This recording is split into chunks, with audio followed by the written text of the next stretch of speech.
E o Flamengo avançou para as quartas de final da Libertadores, vitória por 2-0 em cima do Internacional ontem no Beira-Rio. Uma atuação soberba, uma aula de futebol. Realmente, o confronto na Libertadores e mais o jogo no Brasileiro mostraram o Flamengo muito, muito, muito melhor do que o seu adversário. Quer ver um exemplo? Adivinha quantas vezes o Inter finalizou no gol do Flamengo nessas 3 partidas? Vou contar para vocês depois da vinheta. E aí? Vamos falar de tática?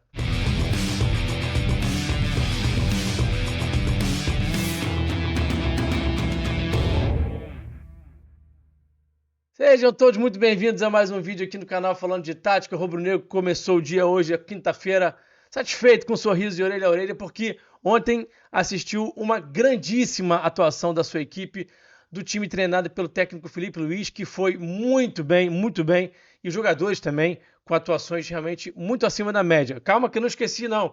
Eu não vou ficar devendo para vocês a informação, não. O Inter finalizou 9 vezes no gol do Flamengo em 3 jogos, sendo que 2 em casa, né?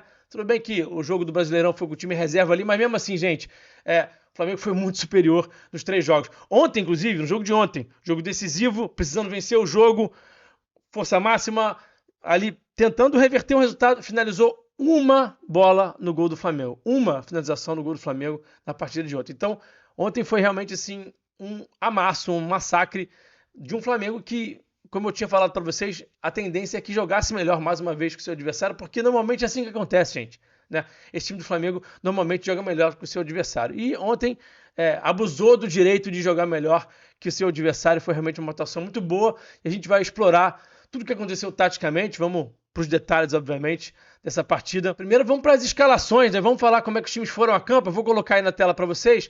O Flamengo foi a campo com Rossi, Varela, Ortiz, Pereira e Alexandro. Saul do lado do Jorginho. Sim, o Felipe apostou no Saul, colocou o espanhol para jogar de novo e ele jogou muita bola. Que partidaça fez o Saul. E os 4 ali da frente, né? Arrasca, Samuel Lino, Plata. Que partida absurda do Plata. Falaremos bastante sobre a partida do Gonçalo Plata. E lá na frente, no comando do ataque, o Felipe optando pelo BH. O Inter foi a campo com Rocher, Aguirre, Vitão, Juninho e Bernabé, Thiago Maia, Alan Rodrigues, Alan Patrick, Tabata, Wesley e Ricardo Matias. Quase que eu me esqueço de pedir para você deixar o like. Aliás, não só o like, gente. Tudo aí que você puder fazer ajuda muito o nosso trabalho. Então, like, hypar, comentar, compartilhar. Quando você compartilha, você também ajuda a mostrar para o YouTube que o conteúdo é relevante. Você quer mostrar esse conteúdo para mais gente, então ele também mostra. Então, faz tudo que você puder. Faz tudo que você puder, que ajuda muito aqui o nosso trabalho. Se inscreve no canal também, tá? Que ajuda muito aqui a evolução do nosso trabalho independente. Vamos então para a bola rolando. Vamos olhar como é que esse jogo se desenrolou taticamente. Logo no comecinho, com menos de 1 minuto de jogo, o Inter conseguiu uma bola ali nas costas do Samuel Lino, que andou para frente, também conseguiu ali na profundidade um passe. Uma jogada talvez uma das mais perigosas do Inter no jogo inteiro, né? E aí sai o cruzamento, e aí o Ortiz afasta e o BH, em menos de 1 minuto, justificou porque que estava em campo, né? Olha só o pique que ele vai dar aqui para poder roubar essa bola do Alan Patrick, que tinha ficado com o rebote, e ele vindo aqui fazer essa pressão aqui e roubar a bola do camisa 10 do Inter, chegando ali, roubando a bola e conseguindo retomar a posse pro Flamengo, né? E aí vamos falar um pouquinho aqui da saída de bola, né? O Flamengo primeiro estruturou um 3+2 com os 2 zagueiros e com o Alexandro, aquela saída de bola padrão que faz normalmente, né? Ortiz, Pereira e também o Alexandro. E a exemplo do que a gente viu no domingo, em que o Vitinho andava muito para frente para tentar saltar, no caso no Ayrton Lucas, né? Ontem o Tabata saltava no Alexandro. E aí ficava espaço nas costas do Tabata, e aí o Alexandro tentava acionar o Samuel Lino. Aqui a gente já vê o espaço que ficava às costas do Aguirre, porque ele saltava para esse confronto com o Lino. O Lino que começou errando um pouquinho, perdendo um pouquinho a bola. O Flamengo só não teve mais volume de jogo no início da partida, porque o Lino perdeu alguns duelos ali. Não esse aqui, esse primeiro aqui ele conseguiu vencer. Olha o espaço ali nas costas do Aguirre, ele conseguiu achar aqui o Arrasca, a bola vem de novo para o Lino, o Flamengo perdeu a posse da bola, e aí o Internacional esbarra também um pouquinho nas suas limitações técnicas, né?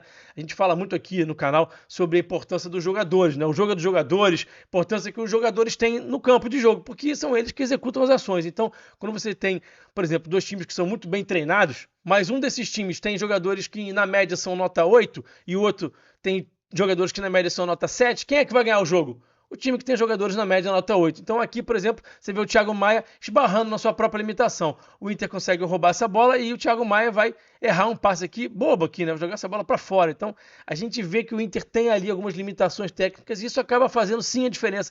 Qualidade do elenco do Flamengo, obviamente, gente, que faz diferença, tá? Isso aí é chovendo molhado, né?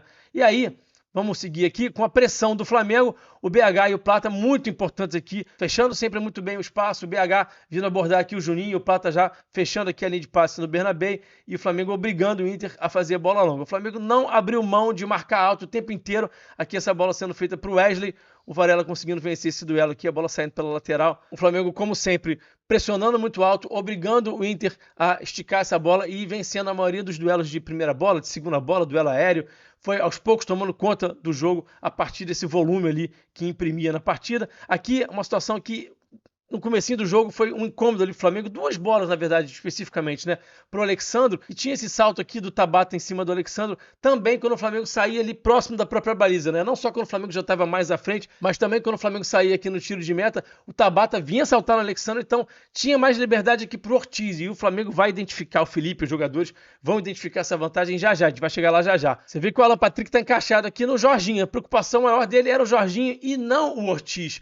Em tese, o que faz sentido é os dois caras mais à frente, no caso Ricardo Matias e Alan Patrick, fecharem nos dois zagueiros, mas não. O Alan Patrick se preocupava mais com o Jorginho e ficava muito espaço para o Ortiz. A gente vai ver daqui a pouquinho o Ortiz deitando e rolando com espaço. Mas nesse primeiro momento aqui, o Flamengo sofreu um pouquinho e era obrigado a fazer a bola longa aqui com o Alexandro, perdendo um pouquinho de volume, não conseguindo sair com mais fluidez. Teve esse lance aqui, depois teve um outro na sequência também. E aqui, isso aqui foi um retrato um pouquinho do que foi o jogo nesse início, né? Dos primeiros 10, 15 minutos de partida, o que a gente viu foi um jogo de muita disputa, ninguém conseguindo se manter mais tempo com a posse da bola.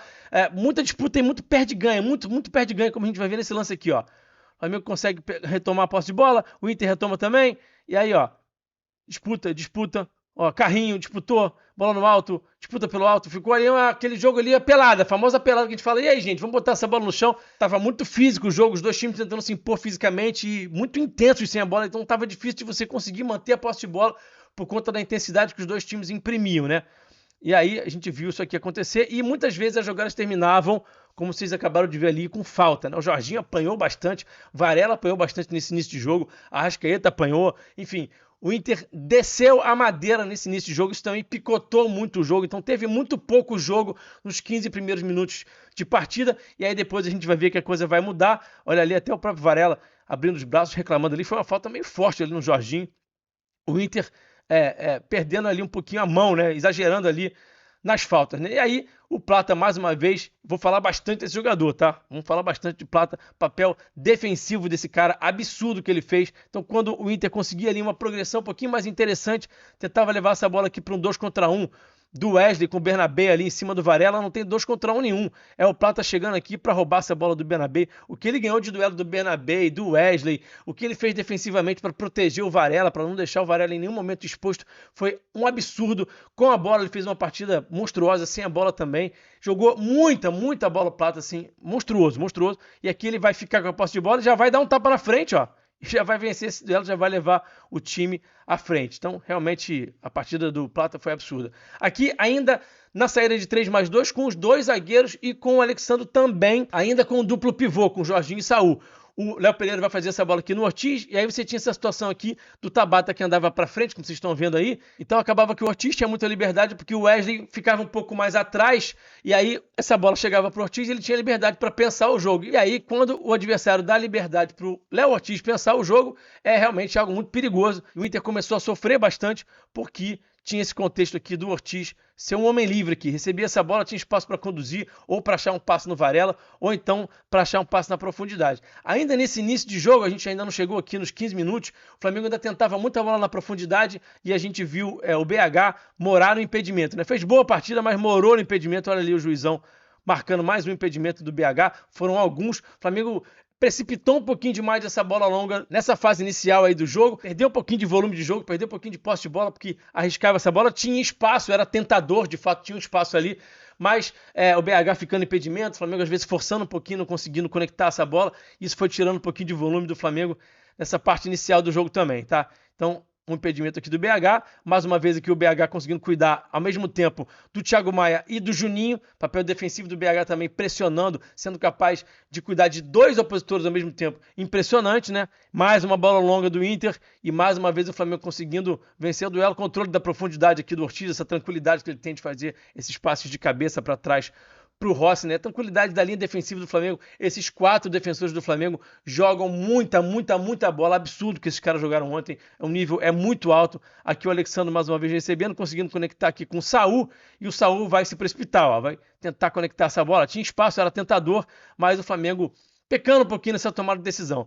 E aí o Flamengo resolve mudar aqui a saída de bola e passou a colocar o Jorginho aqui, e aí realmente foi de fato a derrocada final do Inter. O Flamengo passou a dominar amplamente, taticamente, o jogo a partir desse contexto aqui do Jorginho baixando para se juntar aos dois zagueiros, até o próprio Alexandre ali. Então você tinha um 4 contra 3, você vê o Wesley mais uma vez recuado, né? O Inter marcando aqui no 4-3-3 e ficava esse espaço aqui que eu já tinha mostrado, estou destacando de novo aqui para vocês, pro Ortiz, né? E aí o Wesley ficava muitas vezes no contexto de 2 contra 1, porque ele tinha que abordar o Ortiz, saltar no Ortiz, mas deixava as costas protegidas, e aí o Ortiz achava que o Varela, então o Ortiz ou conduzia, como eu falei, né? Ou conduzia, ou achava passe na profundidade, diagonal longa, ou então achava o Varela, e o Wesley ficava aqui totalmente perdido, totalmente exposto, e o Flamengo tinha muita vantagem tática por ali. E aí, aquela jogadinha que a gente já tinha visto também no domingo, do Flamengo trabalhar aqui um jogo mais associativo, de pesar o lado esquerdo do campo aqui com o Samuel Lino no caso, né? Trabalhar essa bola aqui, o BH fixando 2 zagueiros e o Varela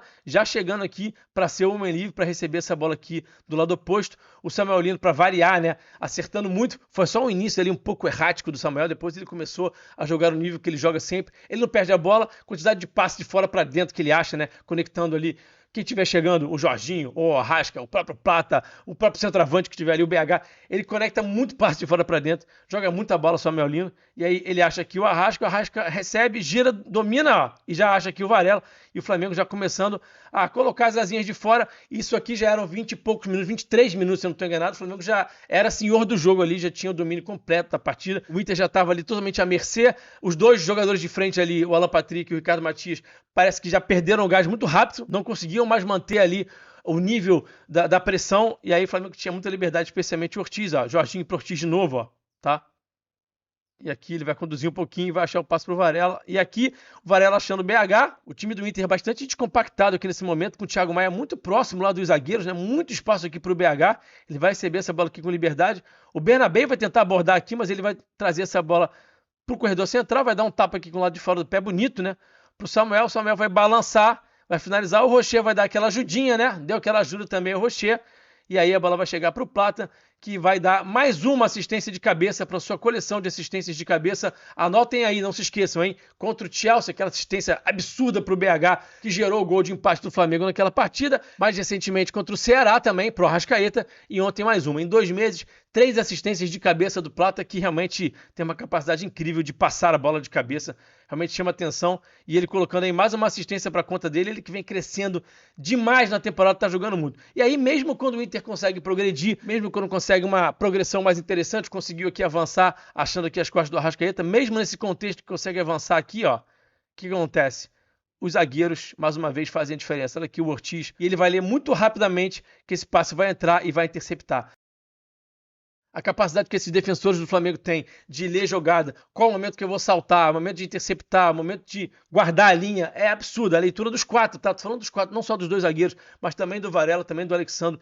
Impressiona o que esses caras jogam defensivamente, é um absurdo. Aqui o Flamengo conseguindo controlar já melhor a saída de bola, aqui já entendendo melhor quem era o homem livre, o Rossi com mais calma, demorou um pouquinho para isso acontecer. Se tivesse acontecido já ali no início do jogo, teria sido ainda mais simples essa partida. Aqui o Rossi controlando, esperando o Alan Patrick vir abordá-lo, e aí aquele efeito cascata, aquele efeito dominó. O Alan Rodrigues anda pra frente aqui para abordar o Jorginho, para saltar no Jorginho, e o Saul vira um homem livre, o Tabata já tá ali com o Alexandre e com o Saul, tá no 1 contra 2, e o Flamengo com muita fluidez construindo aqui com o Saul, que aqui já começava a dar as cartas, né? Já começava a mostrar um pouquinho do que ele ia fazer no início do segundo tempo, quando ele simplesmente tomou conta do jogo e botou o jogo debaixo do braço. Aqui ele dominou, girou muito bem, e aqui, gente, esse cara que vocês vão ver correndo aí igual um maluco, tá? Se chama Bruno Henrique. Ele é ídolo do Clube de Regatas do Flamengo, conquistou tudo com essa camisa e ele tem 34 anos de idade, não é um garoto, não é um novato, não tá buscando espaço. Aqui a gente está falando de um jogo que está 1-0, 43 minutos do segundo tempo, e olha o que esse sujeito vai fazer. Ele vai fazer isso aqui, ó. Ele vai abordar o goleiro, ele vai correr atrás do zagueiro, ele vai até fazer a falta aqui. Ele não negocia, ele entrega tudo, tá? Um cara que é um ídolo, mas que pensa muito no coletivo, pensa muito no time, pensa muito em entregar o que o time precisa que seja entregue, que o técnico precisa, o que os companheiros precisam. Então, realmente, chama muito a atenção a postura do BH. E, aliás, não só do BH, né? Comprometimento defensivo desse time do Flamengo na partida de ontem foi um negócio absurdo, absurdo, tá? E aí, bom, a gente vai ver aqui já o Flamengo no segundo tempo, obrigando o Inter a fazer uma bola longa, continuava pressionando. A gente está vendo aqui o Internacional tentando sair, não conseguindo. O Saul aqui vai chegar para poder dominar essa bola. De direita vai acionar aqui o Lino, que vai levar essa bola aqui para o lado do campo. Impressionante como é que o Lino sempre tira a bola muito rápido da zona de pressão. Impressionante. E aí o Saul, com muita leitura, vai atacar o espaço aqui, ó, como eu estou destacando para vocês. Vai receber o passo do Arrascaeta e vai sofrer essa falta. Isso aqui foi só um dos lances impressionantes do Saul nesse início do segundo tempo, tá? Ele tomou conta do jogo, absurdo que ele fez, jogou assim num nível muito alto, ganhava todos os duelos, achava passe, roubava a bola, vencia os duelos físicos. Absurdo, absurdo que ele fez ali do minuto 0 ao minuto 12, 13, ele 15 do segundo tempo, foi um absurdo. Partida muito boa do Saul, realmente jogou muita bola, tá? Sofreu a falta e aí na sequência o Arrasca bate a falta, o Saul cabeceia e quase que sai o segundo gol do Flamengo nessa bola parada. Bola parada do Inter é bem ruim, hein, cara? Impressionante, hein? Impressionante como é que o Roger não conseguiu corrigir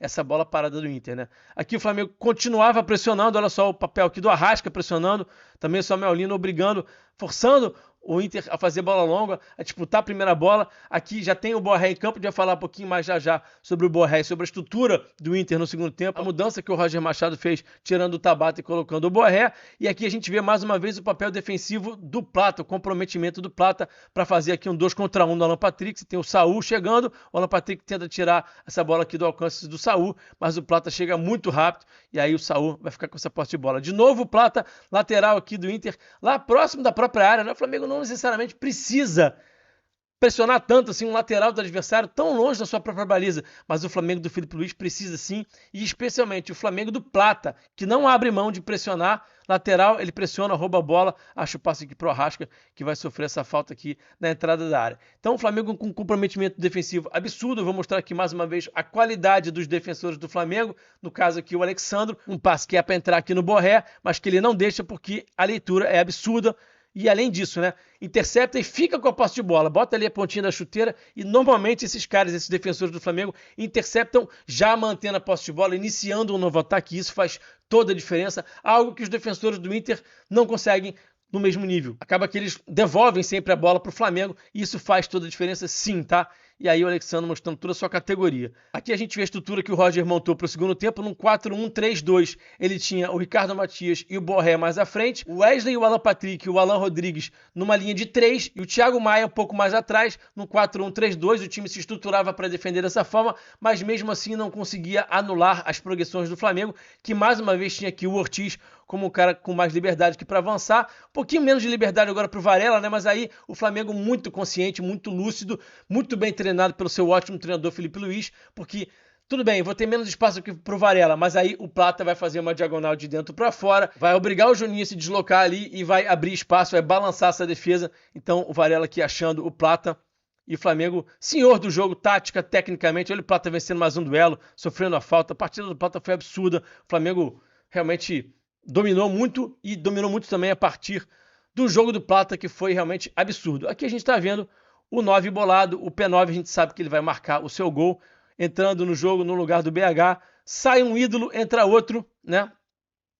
E aí, quando você tem o Pedro em campo, você tem a possibilidade disso aqui, ó. Chutão, afastou a bola, tirou a bola da área, e aí a bola chega para ele, e ele domina com essa categoria aqui, sofre a falta. Ele é um jogador muito acima da média, segura a bola aqui, sofre a falta e contribui para o Flamengo ter mais volume de jogo. E aí eu quero mostrar aqui o pequeno aperto que o Flamengo passou ali por volta dos 80 minutos de jogo, com o Alexandre bem cansado, o Samuel Lino também já estava cansado, e aconteceu isso aqui, ó. Passe do Vitinho aqui pro Ricardo Matias, o Ricardo Matias vai devolver essa bola pro Vitinho e o Alexandre vai correr para dentro da área. Ficou a impressão que ele ficou cansado não só física, mas mentalmente também. Ele perdeu o foco, ele ficou totalmente desnorteado, parecia um novato, assim. Foi muito curioso, assim, porque o Alexandre joga num nível muito alto, você via o Alexandre errando esses julgamentos, essas tomadas de decisão, chama atenção, né? Então ele correu para dentro da área, deixou ali o Vitinho sozinho, olha lá.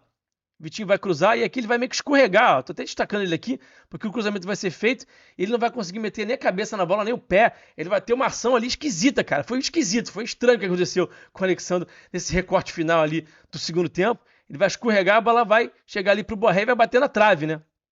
E aí logo depois a gente vai ver ele também, ó, dando condição aqui também, ó. Tá, tava distraído, tava desfocado ali, passou um momento ali de uma confusão mental ali, ele tava realmente abaixo do que ele costuma atuar, representar, né? E aí essa bola quase chega pro Valencia. Se o Valencia consegue dominar essa bola aqui, poderia ser uma situação aqui de perigo pro Flamengo, tá?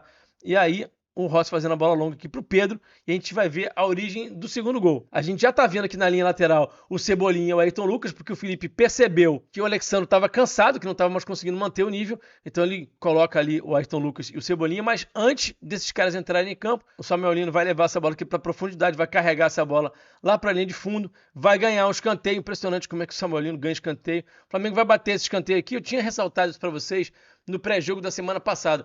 O Inter é um time que rebate as bolas para frente da área e tem dificuldade nessa segunda bola. E tem pouco senso de urgência. Parece que os jogadores se distraem, eles perdem um pouco o foco nesse momento aqui em que a bola é afastada, que você tem que estar muito atento, porque segunda bola é um contexto, é uma situação importante do jogo. Então o Lino achando aqui o Luiz Araújo, de fato, o Inter estava já bastante desmobilizado, né? Já não acreditava mais que ia fazer 2 gols essa altura do jogo, 87 minutos de jogo. E aqui em 2019, Gabigol tá pedindo, em 2025, Pedro tá pedindo, o Luiz Araújo já tinha visto. O Pedro levanta o braço, o Luiz Araújo olha para a área, vê o Pedro levantando o braço e faz o passe consciente.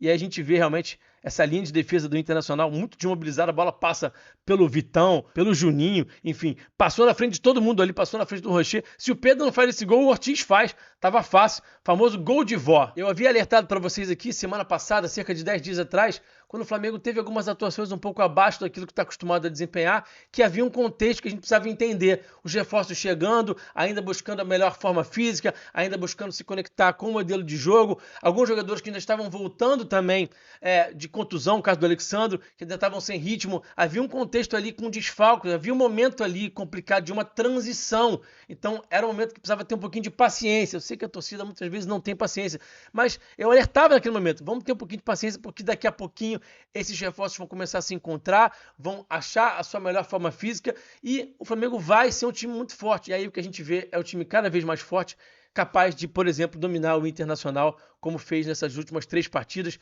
nas 2 partidas da Libertadores, também no Brasileirão, conseguindo a classificação para as quartas de final sem maiores sustos. Agora é o Flamengo contra os argentinos. Vai pegar o Estudiantes nas quartas de final e, se avançar, pega o vencedor de Racing e Vélez Sarsfield. Então, tem sempre que ter muito cuidado com esses argentinos. Tecnicamente, o Flamengo é muito melhor? É, muito melhor, sim.